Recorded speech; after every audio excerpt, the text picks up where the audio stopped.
Do you love interior design but can't make the business side work? You've come to the right place. Welcome to Success by Design, mastering the business of interior design. Whether you want to elevate in your current interior design firm, start your own firm, or move the needle when it comes to your existing firm's trajectory, this is your masterclass, and I'm your host, Katie Erickson. Learn from my mistakes as I built a coast-to-coast, multi-million-dollar interior design firm.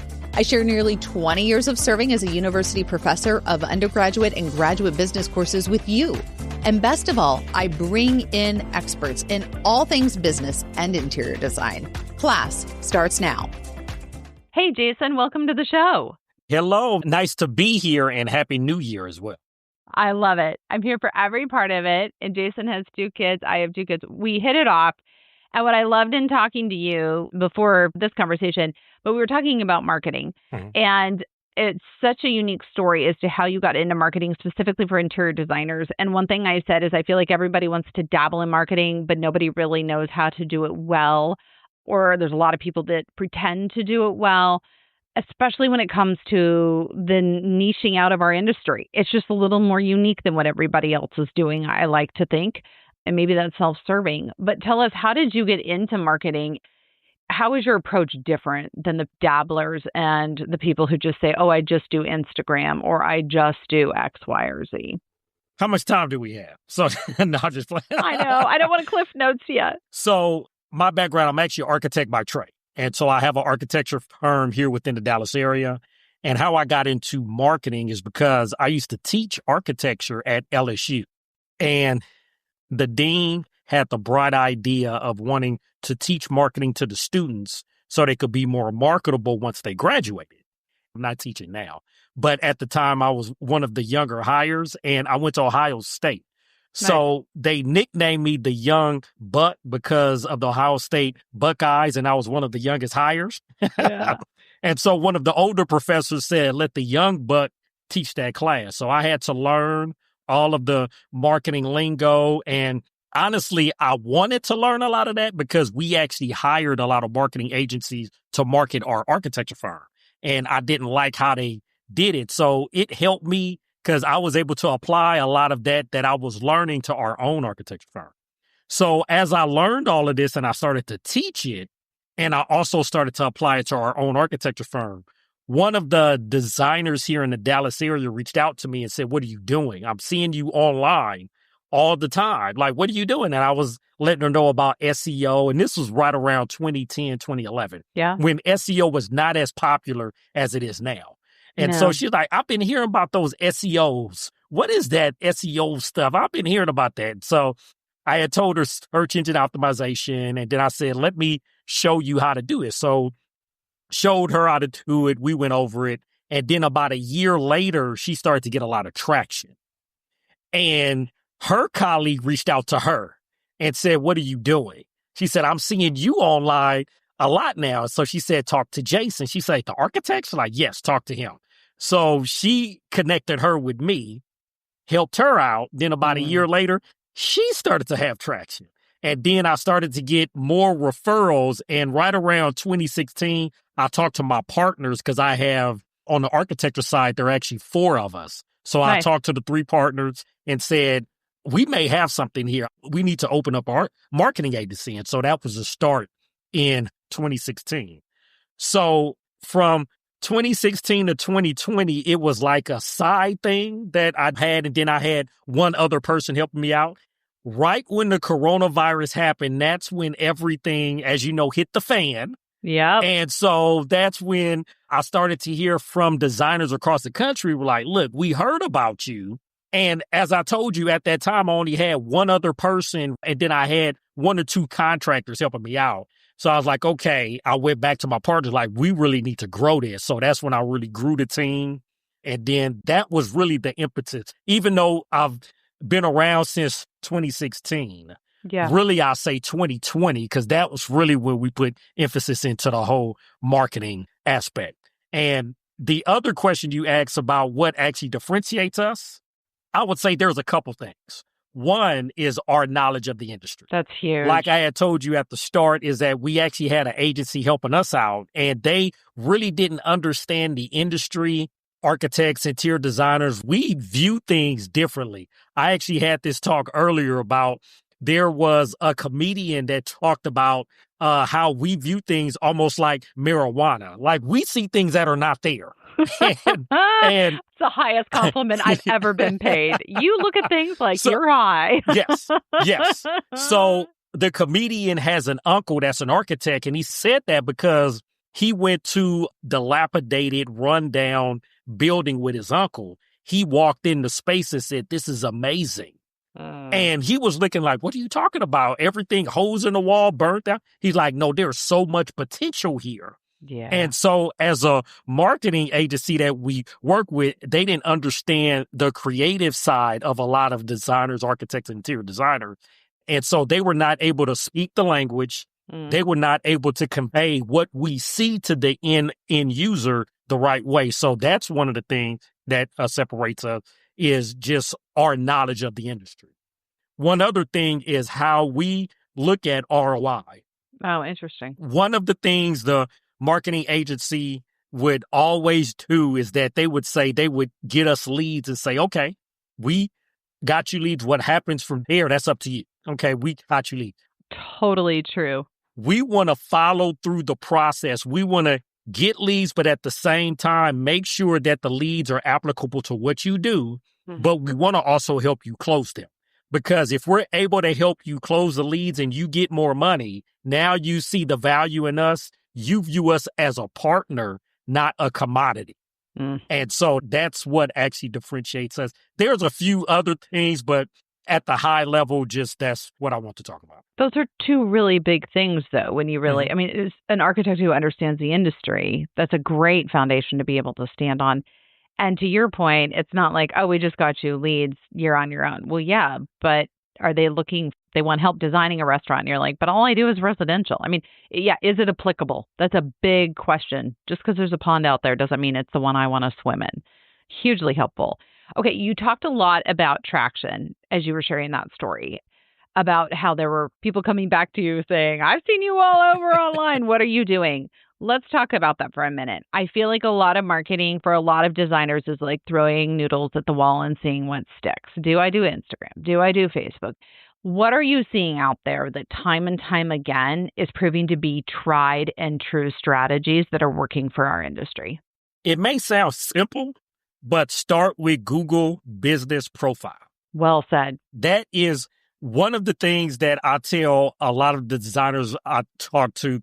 And one of the things I find is that not a lot of designers either have or have optimized their Google Business Profile. That is the baseline, and you don't need any help to do that. Once you open the doors, you should immediately get and apply for your Google Business Profile and optimize it. So if you already have one, optimize it. And what I mean by optimize it, make sure everything is filled out. Name, address, phone number, and when it has projects, and when it has description. Don't just have one or two sentences. Usually you have about 2,000 characters where you can fill in information. Make sure you fill out that completely so you can explain exactly what you do and why you need to do that. Because when you explain yourself exhaustively like that, oftentimes there will be keywords in the description that others will type in to find you. But if you just have a simple sentence or statement, they won't find you. So make sure you fill out the description completely. With your projects, have projects in there, explain what you do in terms of your services. Like I said, not a sentence, explain exhaustively what you do. And one of the things that I say, treat your Google Business Profile like a social media profile. Post to it regularly, at least 1 to 2 times a month minimum. Anything you put on Instagram, Facebook, you should also put on your Google Business Profile, because that is Google's way of showing that you are relevant and that you are up to date. So anytime you have an event that's happening, anytime you do anything in the community, any type of community service, if you hire anybody, highlight them. any new project you have that in there. So treat your Google business profile like a social media profile. I guarantee you, if you do that consistently for 90 days, you will see traction. That's insane. No one ever says that. It's a set it up and forget about it. Exactly. And also, I would say, too, make sure you use the reviews. Solicit your clients for reviews after you finish the project. That matters. Yes. People do still care about Google reviews. Yeah, that's a great one. Okay, what's the second thing you would say that you're like, if you could do these two things, where you're at in the marketplace when it comes to your marketing?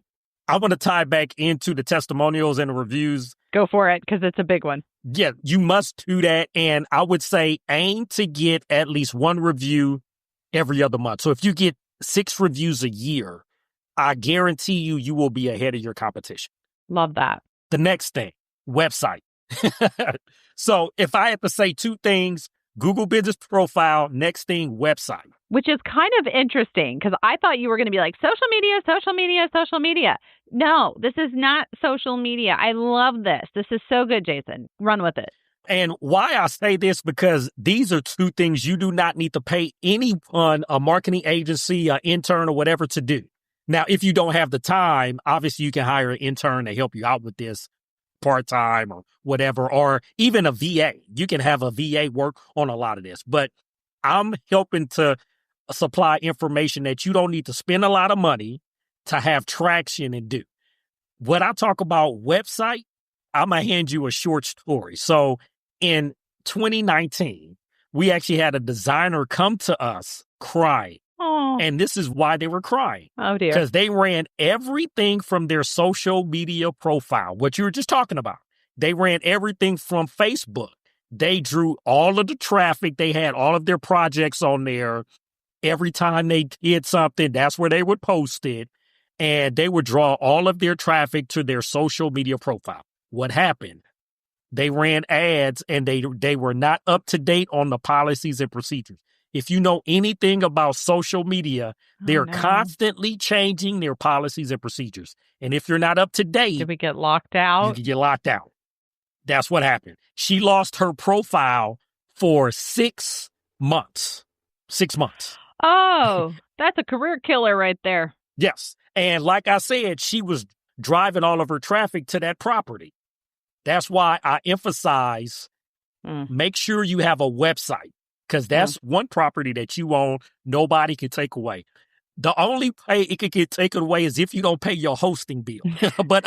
And we can't help you at that point. No, I'm just kidding. But yes, then we have other things to talk about. Yeah. But other than that, they cannot take it away. And one of the things you need to ensure that it's up to date. Yeah. One of the things I find with a lot of designers and remodelers is that they're not keeping their website up to date.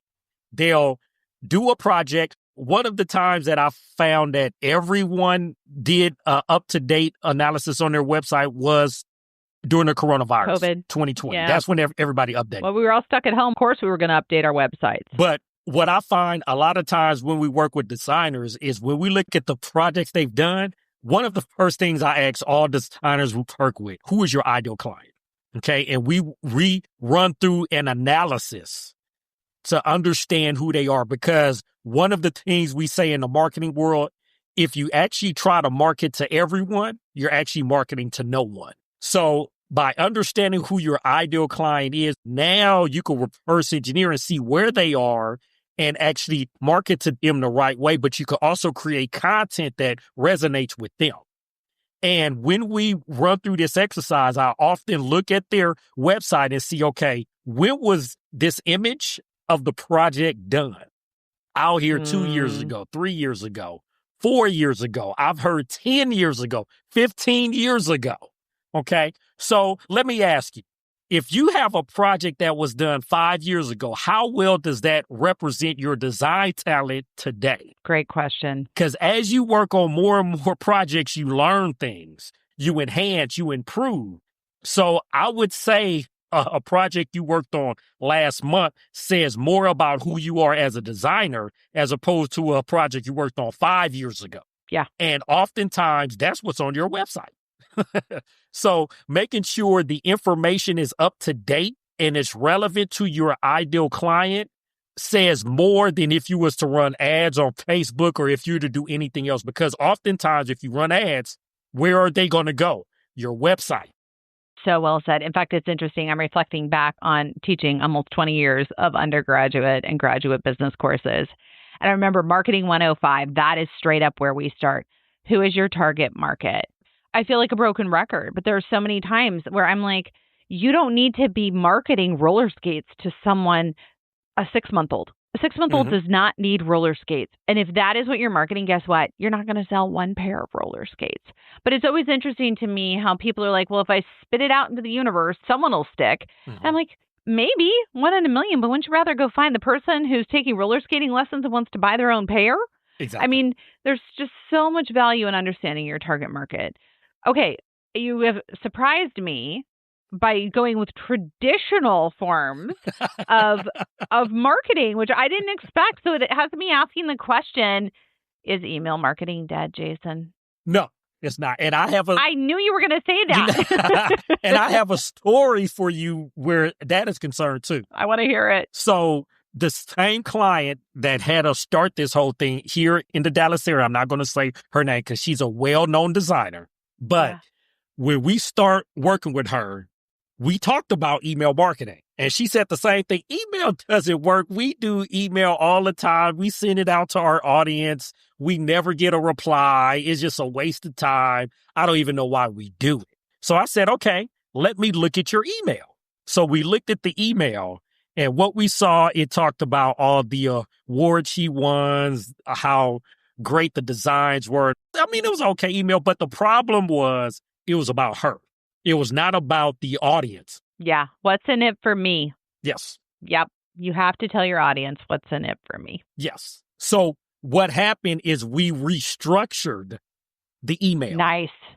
And we first did the exercise that I said we do with every client. We find out who your ideal client is. And anybody who's listening to this, do an exercise to find out who your ideal, even if you've been at this for over a decade, even if you've been at this for 20 years, I don't care how long, you should always analyze who your ideal client is because A, you may have employees that don't understand who they're really marketing to or who they're talking to. So it does not only help you out as the business owner, it helps anybody out who works with you, any of your contractors, VAs.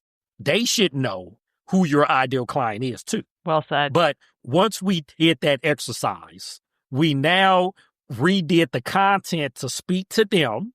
We looked at all of the images and we tied everything into a story that ties into what the end user wants to hear about, not what the designer wants you to know about them. And we like to say, nobody cares what you have to offer until they know you care. And so by creating content for them, now they're more open to see, okay, now what we have to use. We like to use the 80-20 rule. 80% value, 20% self-promotion. So we put 80% of the information that was aimed at the ideal client, and then we use the 20% self-promotion that tied into the 80%. So for instance, if we were talking about how to do lighting, we chose a project that emphasized lighting that tied into that 80%. So even though we were doing self-promotion, it didn't seem like that because we were still tying it into that 80% value. 120%. So what happened? Once we redid that. Yeah. So, okay, short term, she lost a lot of subscribers and she was panicking. Like, see, that's what I'm talking about. I'm like, that's the good thing because we're now ironing out who your real ideal client is. So obviously who you were sending these emails out to was not your real audience. So that's who was unsubscribing. Because once we changed the tone, the tenor, the content, the visuals, now people were unsubscribed like this not what I want to see. Even though the subscriber count went down, the open rates went up. Oh, for sure. Because she let go of her vanity numbers. You got to let go of your vanity numbers. Exactly. Scary as can be. But they're vanity numbers. They're not real. They're not who you want. Let it go. That's hard, though, emotionally. I feel that. So within 6 months, she had her first sale. from an email marketing campaign. It was a sale. Nice. And what's interesting enough, it was not somebody subscribed to her list. It was one of the readers. They read something that resonated with them. And then in the 20% self-promotion, it was one of her older clients that was reading it because they were learning about some of the new offers, and they had a neighbor that needed the service that she offered, and they were her cheerleader saying, you need to go to this designer because XYZ got a sale. From that point on, over 20% of her sales now come from email. That's insane. This is the same designer that didn't like email because she said it didn't work. It didn't work because it was structured for her and not for her ideal client. Yeah, you brought a spoon to a spaghetti party. It's not going to work. We got to do this differently. I love your analogies. I function in the world of analogies. It's how my brain processes heavy information as we go to food. I'm not going to lie. No, this is a great conversation. I want to ask you, I brought it up before, social media. Mm-hmm. I have a love-hate relationship with social media personally. I'm just going to straight up tell you. I feel like it's ever-changing, ever-evolving. To your point about the rules change, they hold all the information. They hold it into perpetuity. Yeah. I've never shared my kids on social media. I've never shared my pregnancies on social media. I don't like their level of control. That being said, it seems like a necessary evil, and it's where our industry really likes to camp, especially Instagram. And I get it, it's visual. I don't want to say leery of it. Like I said, I just don't like it. What's your take on social media? How do you use it? And I love that you started with the basics in this conversation of the Google Business Profile. Also get a Bing Business Profile. Yes. There are people in the world who use other platforms, right? And a website and all those things. But like sometimes you just have to dance with the devil. And that's social media for me. What do you say to that? You were going to say the exact words I say. It's a necessary evil. We all need it. Yeah. It's just a necessary evil.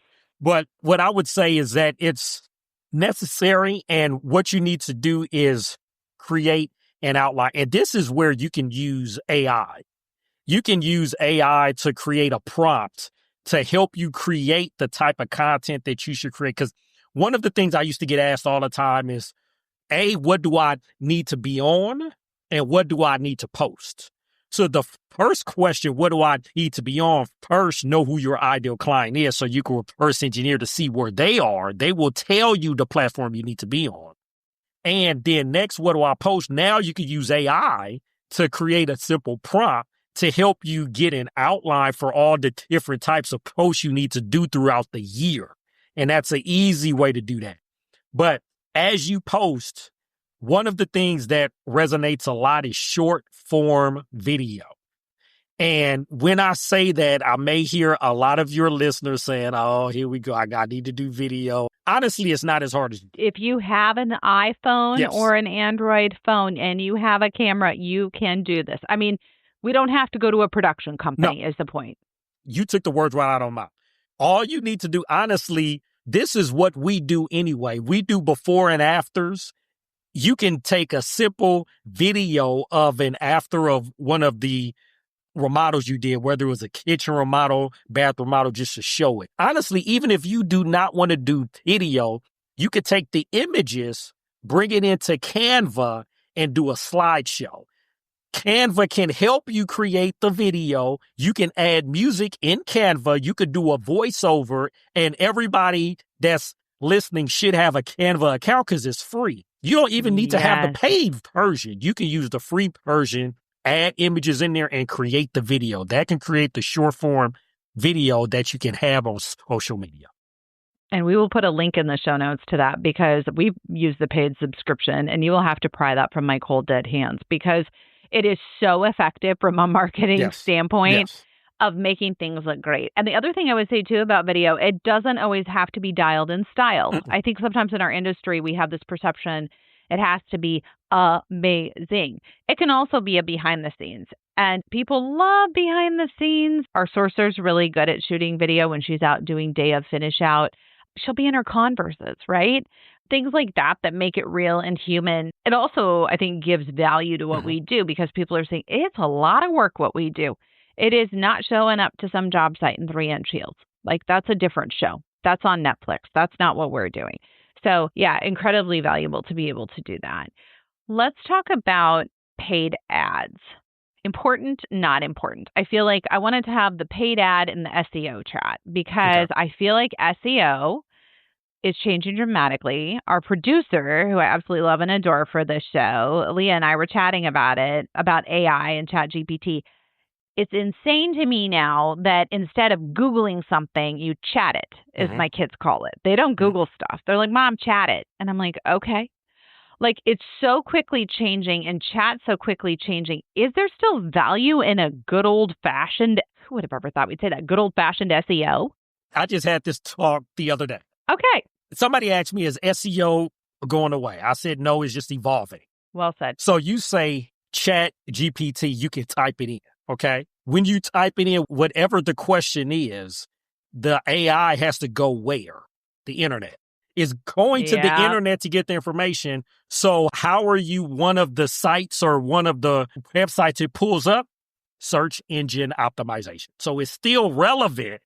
It's just evolving to voice chat, Chat GPT, all of these new terminologies. It's just another version of how you access information from the internet. And so that's all SEO is how do you get your information to show up over your competition? So it's still there. And what I would say now is more even vital is to really personalize your content, because what AI has created is a lot of noise in the marketplace. So now anybody can create content with AI. But the problem is a lot of that content that you get from AI is generic by nature. Where you stand out from your competition is if you actually can personalize that information, and where that happens. And we have the perfect entity because every project we work on, nothing is the same. Every client we work on is unique. Every house that we work on is unique. So we have a story to tell with every project that we produce. And that's the type of content that the search engine, Chat GPT, voice search is looking for. 100%. And one thing I always encourage every designer to do as well, on your website, have projects, but have blogs, because blogs allow you to deep dive those projects, do the white paper, do the case study, talk about the unique aspect of the job. What was that one glitter piece that was amazing? Why was it amazing? What's the story behind how it came to be? There's so many opportunities, to your point, about everything we do is unique. Also, look at the unique ways you can use that material beyond just posting it on your standard project site. I think there's just immense value. I want to talk about the paid ads. Okay. And then I want to talk about what if I don't have a big budget, Jason, which kind of goes together. So I feel like paid ads, in my mind, and this is where calibrate me, I feel like they're the last thing we should be doing. There's so much other stuff of value once you know your target market. I would say paid ads, like you say, save that for last.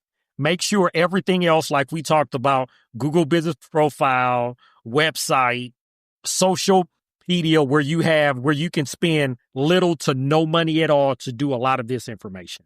Once you're ready to grow, that's when I say you can add in paid ads. And what I would say about paid ads, if you do not have the time to learn it the right way, hire somebody. No doubt. This is the point where I would say either get help, have a class to learn it, or hire somebody, because this is not for the novice. I'm telling you, I see so many designers waste money.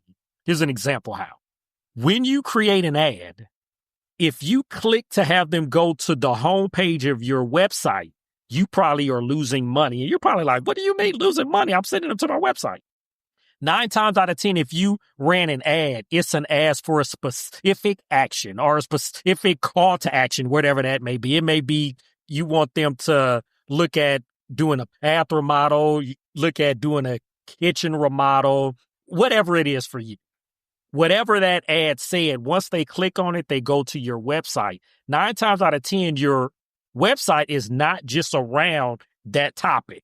Your website homepage is going to be about who you are, what you do, your services. It's going to talk about bathroom remodel, kitchen remodel, interior design, lighting. And all I'm thinking is, I just want an answer to my question. Exactly. If you don't give it to me in 1 second, I'm leaving, because that's my attention span. Exactly. So you just lost them because it's analysis by paralysis. You put so much information out there. It's like, that's not what I clicked on. I'm looking for a kitchen remodel. You're talking about who you are. You talk about bathroom remodel, lighting, and all this stuff. I don't want to know about all this.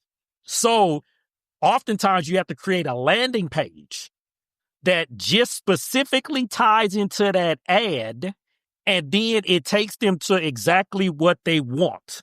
And now they can find information, click on it, and call you. Love that. And so by me just saying that simple tip right there, lost a lot of people. Like, how do I create a landing page? Where do I create a landing page? That's why I said, unless you get help. Get help. Get help. It's okay to phone a friend. Yes. I absolutely love that. Well, it comes back to what we're saying. What's in it for me? If you can't answer that question right out of the gate for the clicker, you've lost money, because they're going to click right back out of you. It's like stepping into a room going, this isn't where I'm supposed to be, and walking right back out. Yep. I lied. I have one more question. I think the biggest problem marketers face and designers face when they're doing marketing is conversion. Mm-hmm. We all know that conversion is the gold standard of marketing. It doesn't matter who you're talking to. If a tree falls in the forest, does anyone hear it, right? If I can't convert them into paying clients, my marketing isn't working.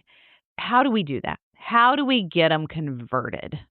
It's all about the follow-up. This is not me, but I like this term. The fortune is in the follow-up. That's where you're going to convert. I love that term. Did you all hear that? Say it again. It's so good, Jason. The fortune is in the follow-up. Yep. Go after them. Yes. So what happens, oftentimes, I would say, usually when we work with a designer, one of the first questions I ask, do you have some type of CRM? I don't care what you have. Builder Prime, Builder Trend, HubSpot, Salesforce, Thrive. There's hundreds of them out there. I don't care what you have. And if CRM means nothing to you, then you don't have it. Let's first explain what CRM is for those people that are out there going, well, I don't got it, but sounds important. What even is it? So a CRM, the CRM stands for Customer Relations Management System. So that's your back-end system that takes all the information from the lead and how they turn into a lead into a client. So it holds all that information so you can get ready access to it and use it, whether in operations, marketing, however you see fit. And like I said, there's hundreds of CRMs out there. Some of the more popular ones, like I said, HubSpot, you have Builder Trend. There's hundreds. There's hundreds. Go pick your poison. Yeah. Yeah.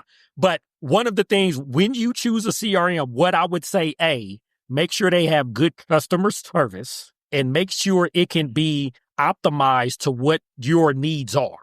So when you're looking at a CRM, talk to the reps, let them know exactly what you need to use it for and how it can be optimized to you. Because even though there's hundreds out there, not all of them may apply to you, and make sure it has good customer service. So if you need help, you have readily available help. But on the CRM side, oftentimes what happens when we have a lead, where we see a lot of people have issues is they drop the ball with the follow-up. You need in between 17 to 20 touch points before anybody converts. That's a lot of touch. 17 to 20 touches? It used to be in between 8 to 10. Yeah. But now to your point about AI, it's too loud out there. I was just about to say, what has happened over the last few years? AI. You think about all that has happened ever since the coronavirus, because now everything is now digital. Because before the coronavirus, there was not as much competition in the digital realm as there is now. And that's created a lot of noise. They got to hear your name, see your name over and over and over again before they take action. So the same thing when they reach out to you, you need to have some mechanism to contact and to follow up with them, whether it be through email, whether it be through text message, however it is, to acknowledge, that you have them in your system and to follow up with them consistently until they convert. So if there's isn't anything that will up your conversion rate dramatically by having some type of CRM and not just having it, but implementing it. Because I actually talk to a lot of designers that have a CRM, but they don't even know how to use Right. it. And if you're not touching them every 3 days, you should be. If you're going longer than Yes. that, we say our rule is 3 business days. And that actually heads to what we talked about earlier with the email marketing.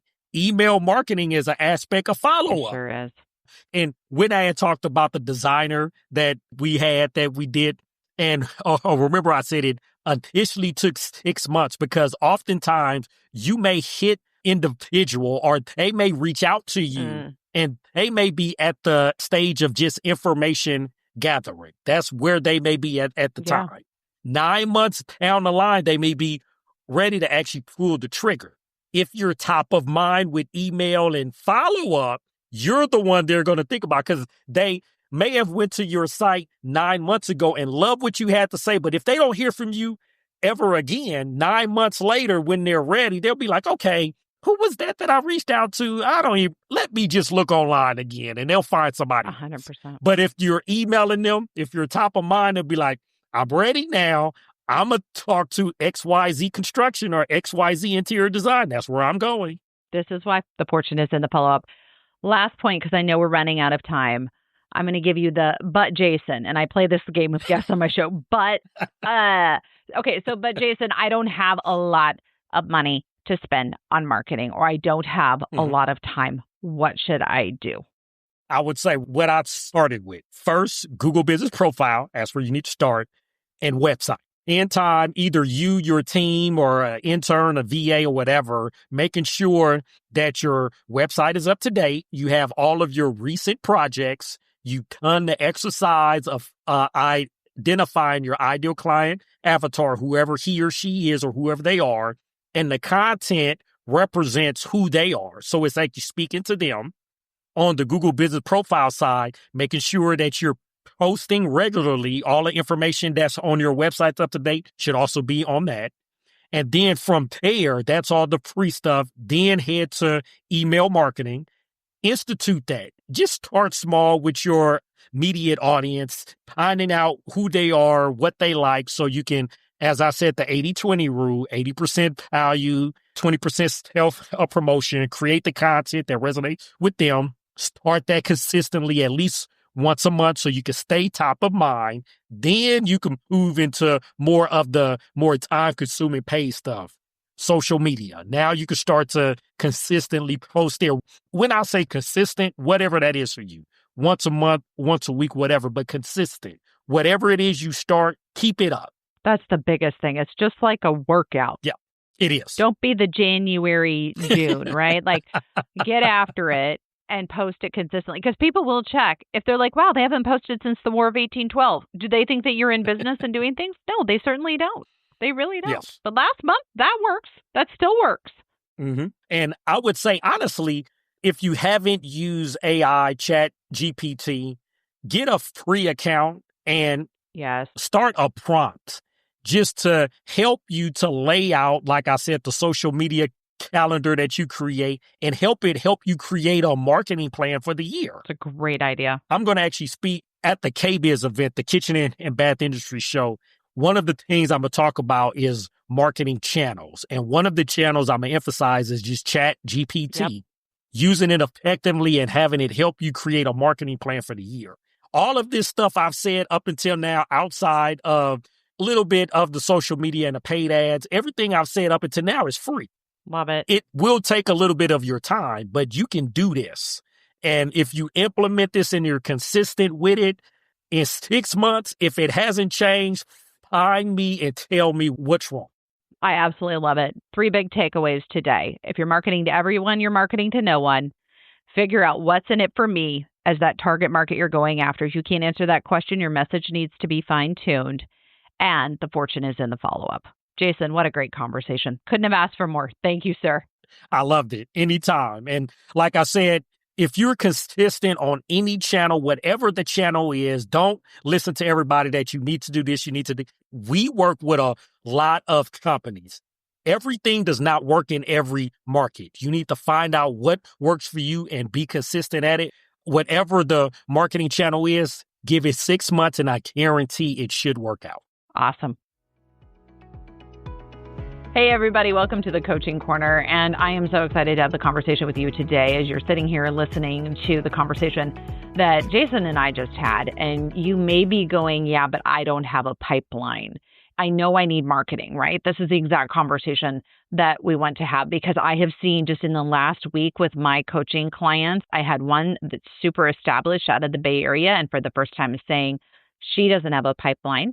And I have another one who's fairly new and struck out during COVID and she's coming out and saying she doesn't have a pipeline. Both know they need to start doing marketing. It is absolutely critical that you do, but they didn't know where to start. And so I'm so glad that you can come forward with your concerns. And I want to be the first to say you are not alone. Our whole industry saw a huge boom during COVID, right? And as interest rates go up, as inflation goes up, it tends to be people pull back. And maybe you've even seen a reduction, not only in the number of projects, but also in the size of the projects. Maybe what started out as a whole kitchen, bath, B-wing remodel has turned into powder bath only, if you can relate to that. So know that you are not alone. This is something that we're seeing overall. What I love about today's episode is Jason sharing practical tips. Now, if you're wanting another layer of action to implementing those and a few additional resources for you to be able to apply to your business to get it to the level you want to be at, listen to our strategy session coming out next week on our premium channel. I'm going to go there with you and give you those things that you need so that you don't have to be sitting here and all of a sudden realizing I don't have a pipeline. No business owner should ever feel that way. It's terrorizing. And we don't want you ever to be back there again if you're there now. And if you're not, we never want you to end up there. Here's how to do it. Join us on the premium channel as we go even another layer deeper in getting your business where it needs to be. And that's the closing bell. I hope you've gathered valuable insight from our conversation today, equipping you to thrive in your interior design business. Don't forget to hit that follow button to never miss an episode. And if you have burning questions or specific topics you're curious about, explore our episode library, or better yet, book a strategy session directly with me at colorworks.coach. Until next time, see you in the studio. It's our virtual community, and the link is below.